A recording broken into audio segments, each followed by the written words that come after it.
to Goldboys Live, presented by Pickett Sports, Sleeper Picks, Hall of Fame Bets. Hit us up on the Twitch chat, YouTube chat.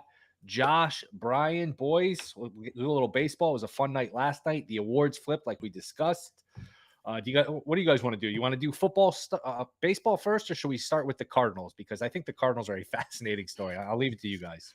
I love when Will gets on something because he put it in the group chat and then I saw him tweet about it. And then I saw something else. I'm like, dude, when he gets something in his head, and I saw you put in your channel with the notification, I was like, when he gets something in his head, he's just like, I just have like 3 streams of hearing about it. It's worse. It's worse than you think, because I bet it at 16-1. I thought that was a great price. Then somebody texted me, my buddy in Vegas, and it's 22-1 at Circa. I'm like, oh man, now I have to bet it more. So I am betting it. And I'm betting Dude, imagine being Will's wife and just he's muttering to himself walking around the house. And she's it's that classic meme of like, I bet he's thinking about other girls, and it's like the bubble of his head. Like, how the fuck did the Cardinals win 2 games? Researching Clayton Tune, yeah.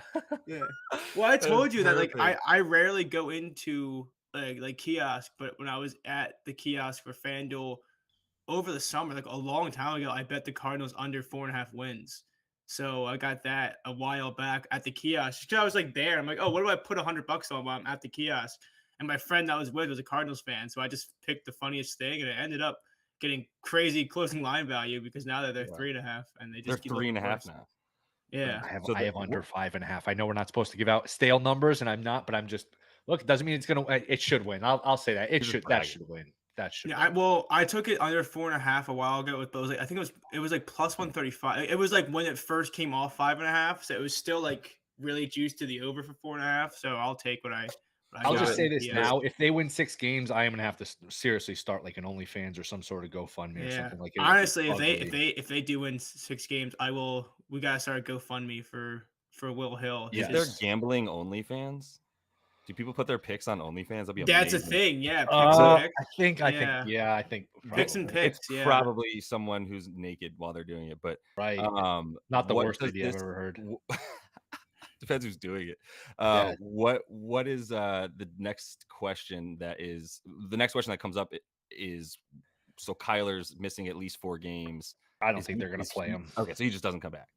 Right. And I think I was just doing VSiN, and Mike Lombardi was making the point, the way the contract is structured, if he gets hurt again, they can't cut him the next year. So they really have to protect him if they want to move on for him. And I mean, look, it's pretty obvious. Not like Dobbs might be better than McCoy, and well, who knows if it's Dobbs, but it's pretty obvious they're shooting for Caleb Williams. Which, look, I mean, they're taking all the heat today. They're everyone's punchline. They could be really good in a few years because they got the Texans' first round pick. Remember from that Will Anderson trade? Let's just say they get the first pick. They got another top 5 pick. Like they could quickly here rebuild, and you know what they said? We're not going to win it.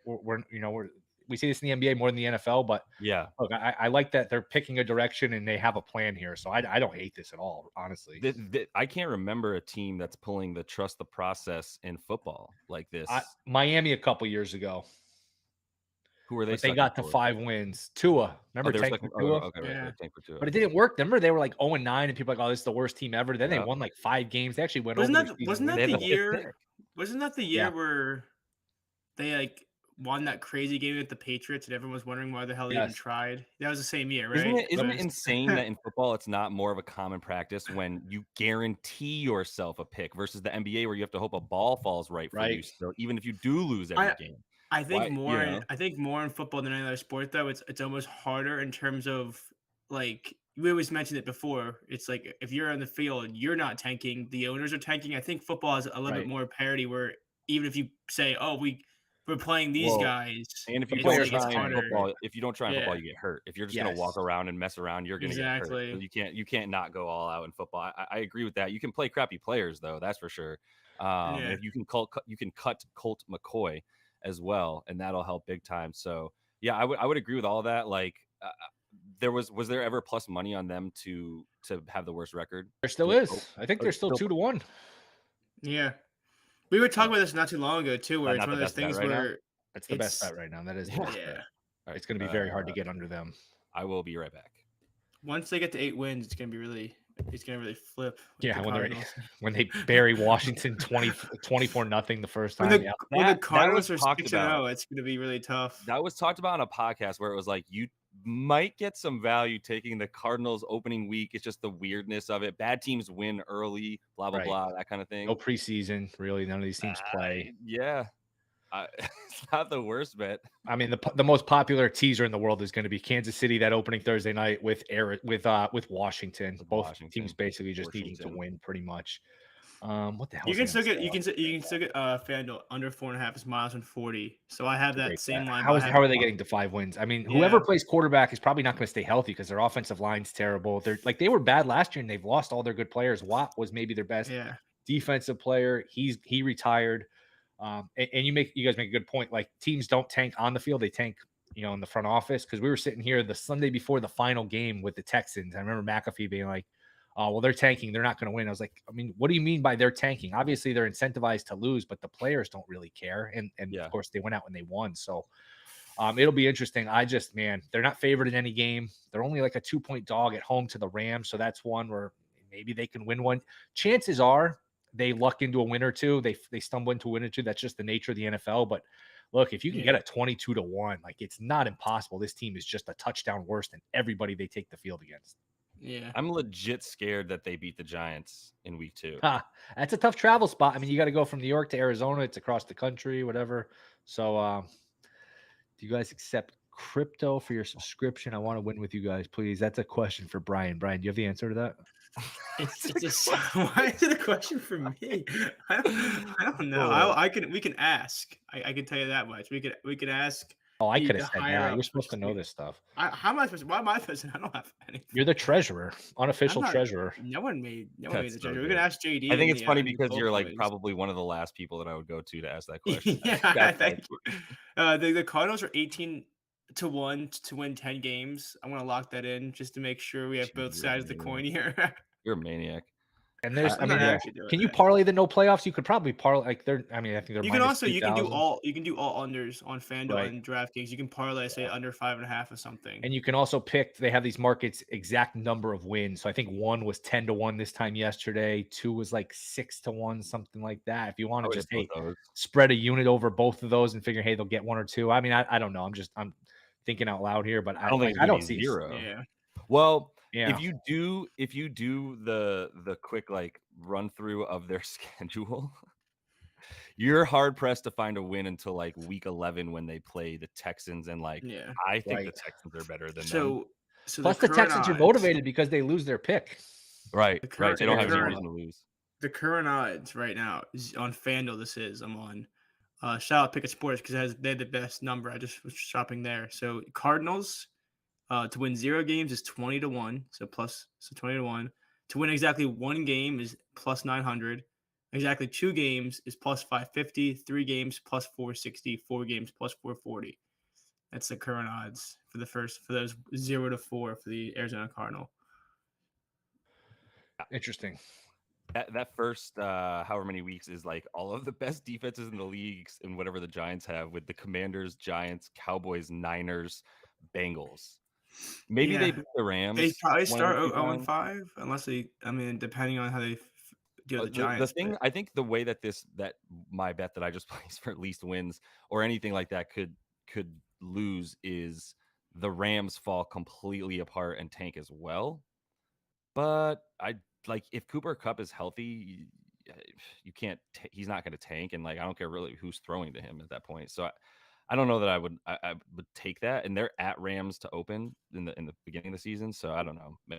Their wins would probably come in the range of Chicago, Houston, one of the Rams games. Yeah, they're at the Bears in December. Right. And also what I was saying too with how hard their schedule is to start off with, it's a matter of I have the under 4.5 plus 130. If they go say 0-6, 0-7, you even open up positions where their live line might even be 1.5. Yep, so you can open up some positions later on. And there's a scenario where they just lose 30-3 or something the first week, and they're like, oh, that 22-1 should be 3-1 or something. Again, anyone can stumble into win, but they might just be so not even close to competitive. Where I mean, what do we know about Clayton Tune? Dobbs was okay, but Dobbs also wasn't in the league for most of last year. Again, bad offensive line. I don't know. So there's also what is there? Last team to win a game. There's those markets, and there's so many different ways to bet this stuff. Fewest points, most points allowed.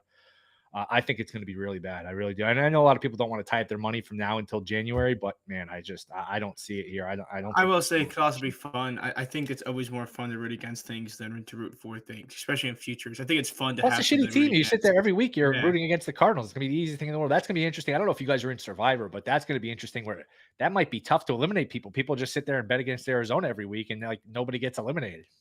Yeah, Yeah, I did a Survivor League last year, and shout out to my friend. I always make fun of it on the other show, Weez. He lost week 1 with the Houston Colts game, whatever it was. No, that was week 2. Anyway, he lost week 1, bought back in, then lost week 2. It was the most depressing thing I've ever seen in my entire life. To buy back into it, to buy another life, and then to lose in 2 straight weeks. What do you do in a survivor pool with like teams that are at the top? So like the Niners play them week 4, right?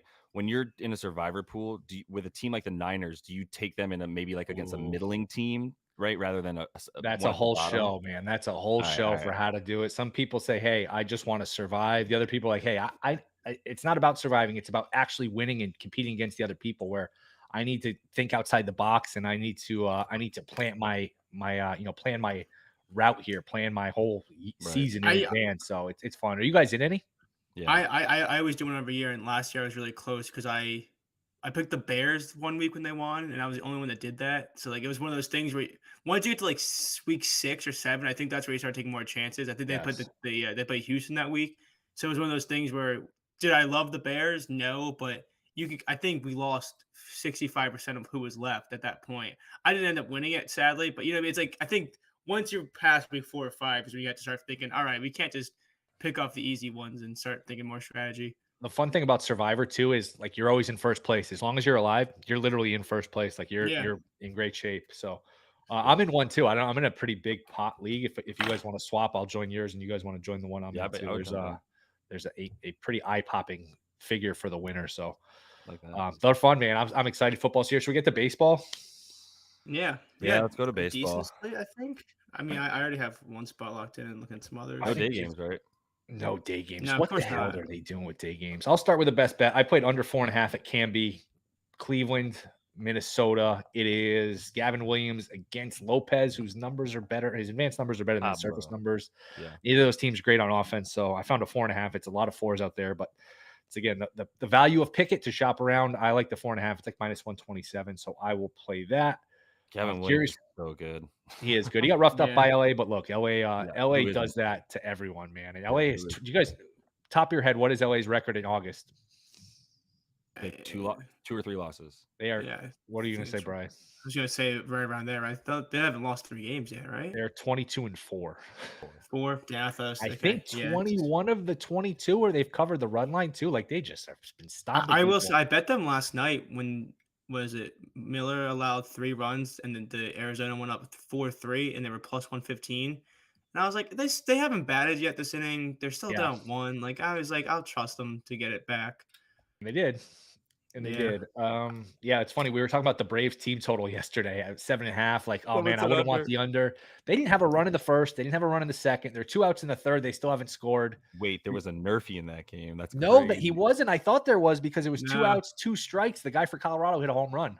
I gave up on it. I played the Yerfy. I gave up on it. I laid $1.55 too. They were losing. I bet the Braves are still like minus 550 when they were down 1-0. Oh, yeah. What's funny was not only was it 2 out, nobody on, it was 5 up, 5 down. Atlanta went 1, 2, 3. Colorado 2 out, nobody on, 2 strikes, and I forget who hit it out for Colorado. But amazing. Atlanta someone in the 14 runs too. Yeah, someone in the chat said Nerfy, right? And we were like, I don't know, man. And then it was like Colorado. That's so. It's one of those things where if people like we appreciate the chats and like we're not even trying to shit on people. It's just like I understood the thing. Like I just can't bet against this Braves team. Like this Braves team too is just overall. It's like, oh, it's 12.5. That's a high total. And you blink and it's like, holy shit, it's what they scored 14 runs. Like how did that happen? Yeah, they're just something else. I actually ended up. What was it? What was the final score of that game last night? 14-4. Now tonight it's 12. Yeah, 12 total for them. What's the team total?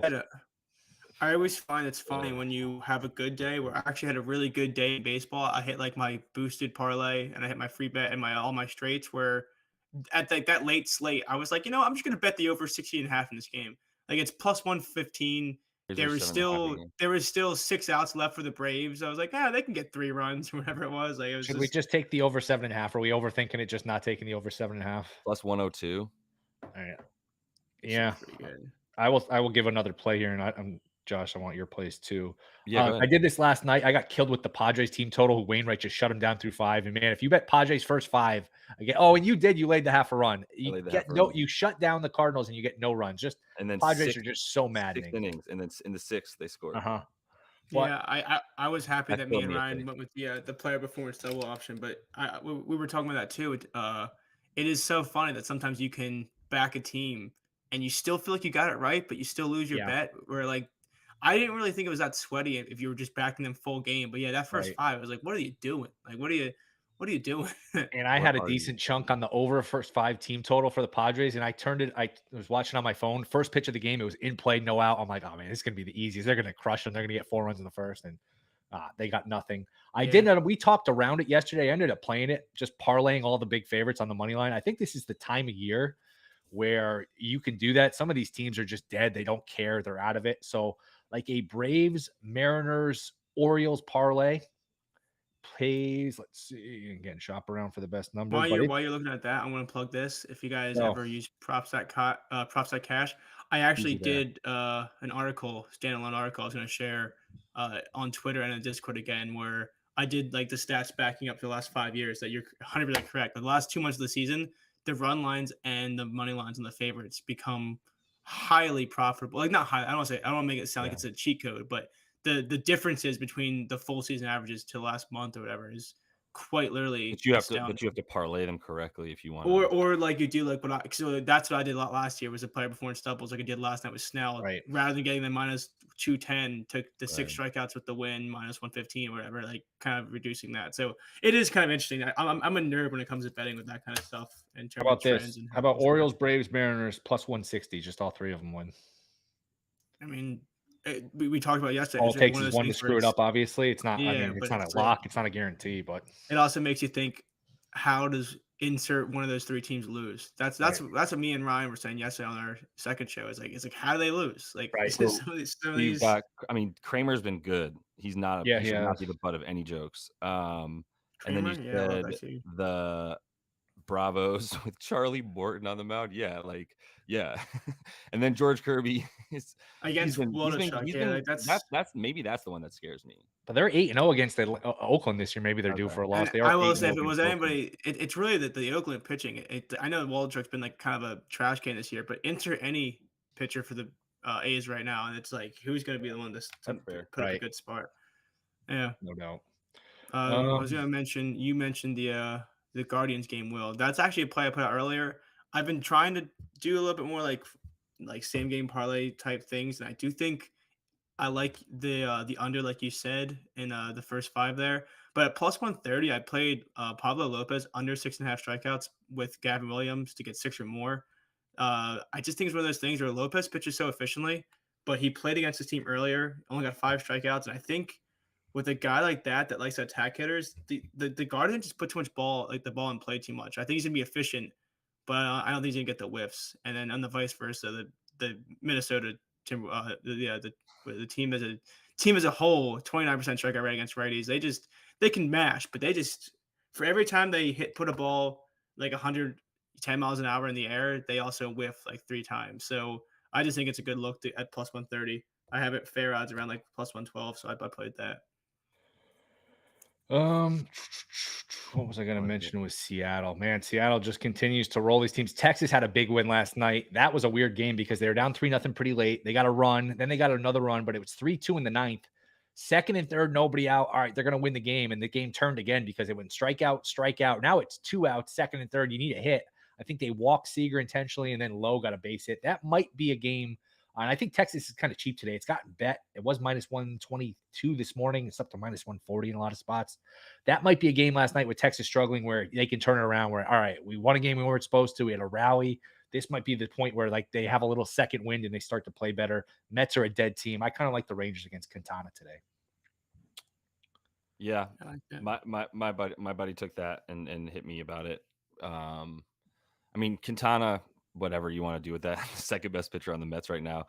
Are you saying that out of hope for the Rangers, do you think, Will, or you really believe that could be? No, no, Or just no, start something? no bias. Like I bet Seattle 3-1 to win the division last week. I have our bet. I have a bunch of. I think I just do better with Seattle. I don't think I'm going to Yeah. get killed either way. I just no. This is not bias. This is Okay. just hey. They've played terrible for 3 weeks. Sometimes a win like that, where you know what, you back. just that's a nice little momentum changer. I mean, momentum's tricky in baseball, but that might be one where. Right. And it's again, it's a good matchup today where the Mets are sort of a dead team. You lose a game like that, that could be a little deflating. I think Texas is a good bet today. I like it. Can I talk anybody into a Dodgers Diamondbacks under first 5 with Merrill Kelly versus Kershaw? Ooh, I don't know. What's the number? It is now, so I don't give out stale line here. The total is 4.5. Under is 135, minus 135. No, I'm not stepping in front of that Dodgers team. I know Kelly's been good. I'm just not doing it. Okay. That's really what it is. You might be able to fade the Diamondbacks. I really was trying to pinpoint Kershaw a little bit because I think after he only pitched 2 innings last Wednesday when they got rained out against Cleveland, he's basically on like 8 days rest or 9 days rest or whatever. Actually more, like basically 10 days rest. So his numbers in the last couple seasons when he's got a bunch of rest are good because he's old. So the Diamondbacks versus lefties, Kershaw being in a good position, like I am trying to back him in this situation if there was a good way to bet that. But yeah, I don't really want to have to like incorporate the Dodgers not scoring in my bet of backing Kershaw. Yeah.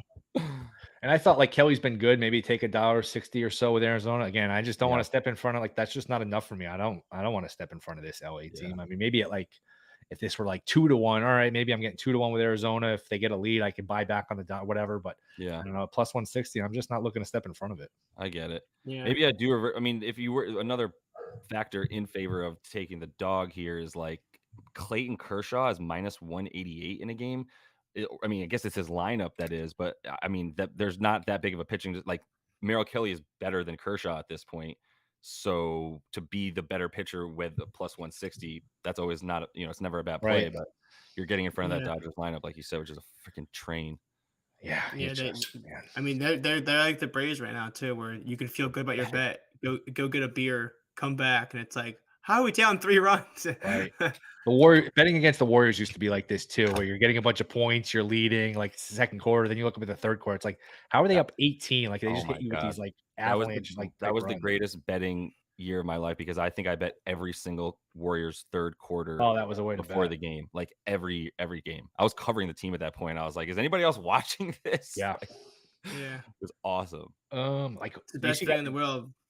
No, go ahead. Is there anything more, as I said, best feeling in the world, but is there anything more powerless than if you're the team with that lead and all of a sudden, whether it's baseball, basketball, whatever it is, where it's like, especially baseball is even the worst. Like every single ball is in play, no outs, and you're like, Jesus, someone make a stop. Like, it's not. Yeah, there's like nothing more sad than just like kind of sitting there. You can feel your eyes just like drooping.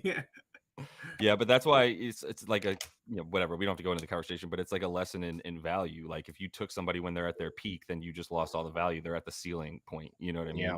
You can't ride the train late at that point. You just have to let it go by. How about Gonsolin out for the year? Who are they going to pitch in the playoffs? I mean, he already should have been out. Yeah, I agree, but man, they just lose these pitchers like it's crazy. Bueller maybe he'll be back, but he had surgery a year or so ago. Like May's always hurt. Yeah, good thing they got Lance Lynn. I know, and they'll probably rely on some of these young guys and just try to piece together like the Bobby Millers or the Pepio or whatever. But man, that's not great offense pitching. Better be. I see it. We always mention pitching. We kind of saw it last year too with the Braves. The Braves are by far the best team, and then in the playoffs, like when the pitching wasn't there, it's like as good as their offense can be. Like there's just times where you kind of need to not, you kind of need to not have to score 8 runs in a given game. Right. Like not every single game. It would be nice to have a few. 3-1 wins or 3-2 wins, some here and there. What will the totals be if it's a Braves Dodgers NLCS? What will the totals on those games be? High.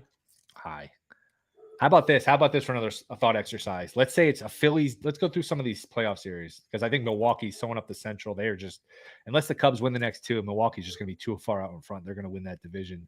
What would a Phillies Dodgers playoff series? What would that series line be? Phillies have played well now. They're starting to hit. They got Wheeler and Nola at the top. You're gonna lay a lot. You're gonna lay juice. I think minus 200. Minus 200 probably. For the series, I thought it might be. Yeah, I thought it might be like minus 250. Yeah. You also like when you get teams like the Dodgers, like you can probably match the Dodgers up with someone, like if you just take the same team, copy and paste it, put a different name on it, you're just gonna get the name recognition of the Dodgers. People want to bet the Dodgers too. So if I got 2-1 with the Phillies, I would take the Phillies if they had their pitching lineup, like with Wheeler, with Nola. I mean, LA doesn't have the pitching; they always sort of gag it away in the playoffs. I'd be tempted with Philly. I think you'd want to, yeah. I would agree. I think it also depends on Lorenzen at that point. Like, if he's been bad. He's pitching again tonight. It's a good point. It's the dreaded no curse. He throws a no hitter, comes back, he's tight as hell. He just can't even throw it over Philly's the plate. three-man rotation would probably be. I would imagine Suarez would be the third at this. Right. Like once he gets back from the DL, I think he'd be the guy they put in. But then again, like we saw it last year, Suarez is actually really fun. He's one of my favorite pitchers just because he reminds me of like a modern day Cliff Lee. He's just very utility wise. Like he came in last year where he got the save in the Padres series. So he'll put whatever he needs. I think the Phillies pitching is a lot better than the Dodgers in that situation. Yeah, that's why I brought it up, because I think Philly would be live, and they got the bats. Like that's a great home field they have. Go ahead. Go. I was gonna say, and not to understate it, Bryce Harper's hitting the shit out of the ball right now. Like, such a good thing. I should let you say that. I should have let you say that because I'm taking Harper tonight. You get -105 on his total bases. He is 4 for 8 versus Tyler Anderson in his career with 2 home runs and 2 doubles. I was trying to take that last night. It wasn't available, and this morning it opened at -105 for Harper to get 2 total bases. So I took that. Yeah. I sprinkled on a Harper home run because it was +430, and I was like, whatever. I also sprinkled on the Harper first home run because it was 13-1. I was like, whatever. If I'm going to take a home run and he's the first one to do it, 13-1, I like that.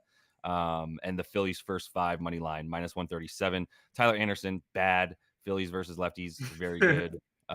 So that's all you need. This is great analysis right here. And Michael Lorenzen, I think I totally chalk it up to jitters after throwing a no. I don't know. Why would he be nervous after a no hitter? It's just he just came out weird. I don't know. It was just like there's a lot of stats that are like after a no hitter you come back and have like a less than average outing. Yeah, maybe because you're not used to throwing 9 innings or whatever. I don't know. But like 124 pitches too is a lot of pitches too. He progressed after that first game. He couldn't throw it over the plate. In the second game, he was bad, but he was better. He had 4 Ks. He walked a few less guys, blah, blah. So, I think he's on track against a team in LA who is the second worst against righties in the last 2 months, second worst WRC plus all that. So there's a nice big gap between these two teams. So the first 5, I like the -137, and then Harper to keep getting hits, man. Like this team has crushed Tyler Anderson. I don't mind an over here either. There's going to be some runs in this game. Yeah, there's always something nice too when you're like your vocal / overall leader is starting to get on track with Bryce Harper. I think it carries over. He's got to hit like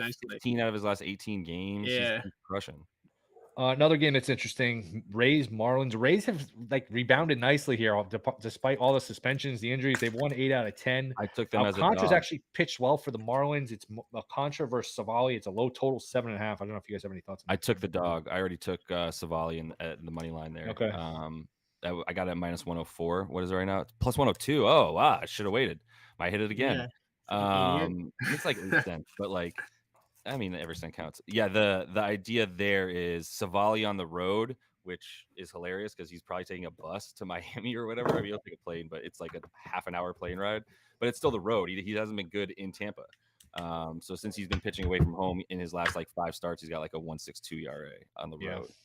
And Sandy is amazing, but for Sandy, he's been touched up in his last like 7. He's given up at least 3 runs in his last 4 of his last 7, and a bunch of those were 4 earned runs that he gave up. So they don't take him out, but if he gives up runs, he's giving up the long ball. His outs line is 20.5 right now. What?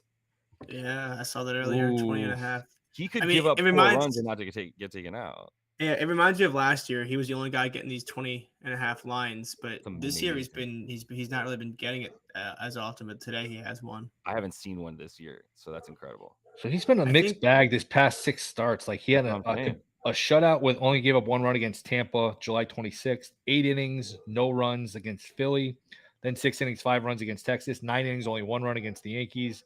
6 innings, 3 runs against the Dodgers, which is not a bad start, and 6 2/3, 4 runs against San Diego, which is a shaky start. So he's actually he's been pretty good. He's been good. Bad what I'm saying is he gives up some runs. To be fair to Tampa, who lost on July 26th, if you look at their numbers versus righties in August, 3rd best offense against righties for Tampa. So that's the last month sample size for them.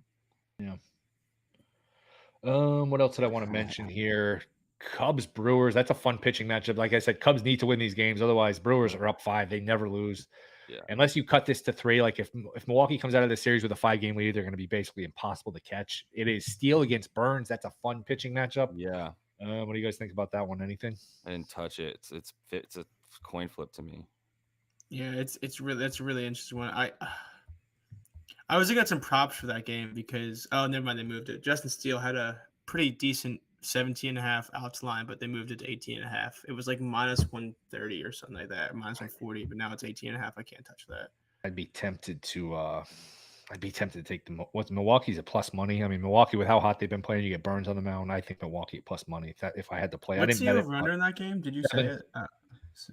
7. Yeah. And the other one that's interesting. I hate when they do that. Yeah, they know. They know in this one. Don't you hate when books are actually smart and you're like, oh, who let them do that? Like, right. The Red Sox have played 11 straight overs.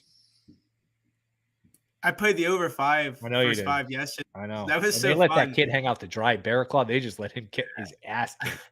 You know, it's so funny. That was one of those Will, we always talk about when you bet enough, you find ways to how you're gonna lose. Right. I was texting people and I'm like, dude, this is gonna be fucking so painful. They're like, well, you already got 4 runs so far. I'm like, yeah, but the Red Sox are 1 for 8 with running in score position. I was like, they're still I know I'm on pace, quote unquote, but man, there should be so many more runs in this game right now. Yeah. And then eventually the Astros just took off against it. So, Javier's gotten hammered too, but that's I probably go towards Houston at plus money. What's France been doing? What's that? How's JP France been recently? He got hammered last start, right? I think he got. Yeah, these teams played last week, which is interesting. You're playing twice back-to-back weeks. That was my biggest angle for. He got killed last time. What was it last Thursday? Where he gave up 11 runs in that. Whatever. He got hammered. I thought he had at least one bad game in there. Yeah, he gave up 10. He gave up 11 hits, 10 runs, 2 in the third inning. That's why he's a dog tonight. He faced 20 batters in 2.1 innings. You were away on impressive. You were away on vacation, Will, so you missed out. But me and Josh were talking before that game, and it was funny because I didn't play it, but I was debating taking his under in strikeouts, and Josh's point was how good he's been doing, and we were both wrong. Where he got the strikeout over, but he just got hammered. So I'm glad. I talked about how well JP France was doing. You were saying how he's doing better, and when I was talking about his under in strikeouts, and I was just so happy I didn't play it because if someone allowed 10 runs, but I still lost an under in strikeouts, I would have probably lost my mind. Let's go ahead and get it on the record that it was probably someone else because I know dick all about JP France, so I don't think I made that statement. I heard it. Yurfie is minus 137 in that game. It's 10.5. Did we lose? Did we miss the bus on getting Boston overs, or is it still right? It was 10 yesterday. Yeah. There's a saying: if you're not there for the wedding, don't be there for the funeral. But I wouldn't be playing under. Thought it was this. If you're not there for the ceremony, don't come to the reception. It's a different saying. It's fitting for betting. If you're not there for the wedding, don't be there for the funeral. Yours is better and much more will. Hey, this team won 9 in a row. Let me bet them for the 10th game. Don't come to the fucking funeral. It's way better. Yeah. I do think what else? Go maybe for some it. Brandon Williamson love the Cincinnati in San Francisco. I don't know. I picked up Brandon Williamson in fantasy for streaming him, so I figured I'd bring him up. Dude, he's a really good tall lefty rookie who by next year should be a pretty good pitcher. You get extra points for being tall in fantasy? What kind of league is this in? It helps strikeouts.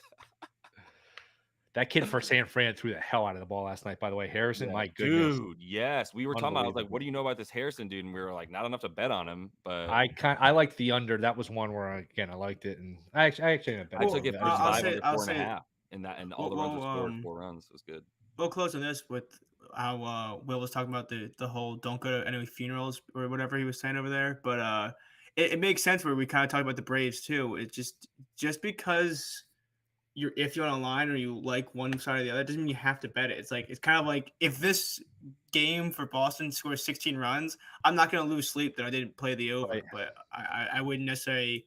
I'd feel worse if I played the under and it did go off like that. So it's okay to bet everything and just kind of have your opinions to yourself. All right, we'll wrap on that. Josh, Brian, we'll be back tomorrow, 1 Eastern. Thank you, Hall of Fame Bets, Picket Sports, Sleeper, Appreciate you guys in the chat, Twitch, YouTube. Tell your friends, tell enemies, anybody. We appreciate you guys listening and joining in, chiming in. So until then, see you guys tomorrow.